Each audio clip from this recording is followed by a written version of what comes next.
Well, hi everybody. Thanks for joining us on Logistics Executive TV. Today, I'm very pleased to be talking with a young lady who has an area of specialisation that I'm very interested in. It's my great pleasure to introduce Grace Mosuro. Grace, welcome to the show. Thank you so much for having me. I'm so happy to be here with you today, Kim. You're the CEO and founder of Aquaintz Consulting, yeah? Yeah, I founded Aquaintz Consulting in 2022 to really support organizations to understand the lived experiences of people from marginalized backgrounds, and really help them to drive effective change in the organization so that no one ever has to feel like they can't bring their full selves to work ever again. How do you approach discrimination of any form when you're consulting? I know you consult to a lot of tier one companies.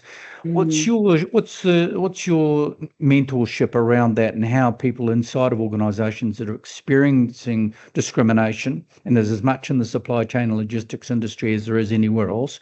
What are your leanings on into that? So it's really challenging, I think, particularly if you work at an organization that doesn't consider DEI at all, so that's not built in.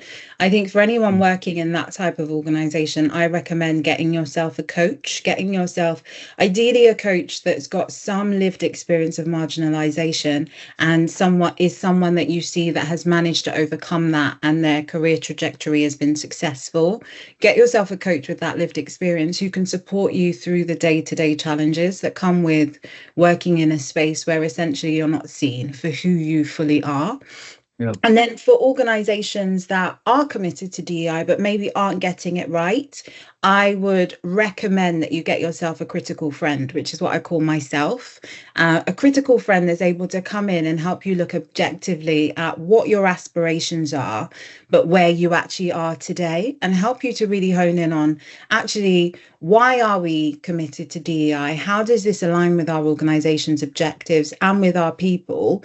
And what do our people actually want to see from us around this? What have we done in the past that hasn't worked? And how do we make sure that what we deliver going forward is actually aligned to what our business and our people need?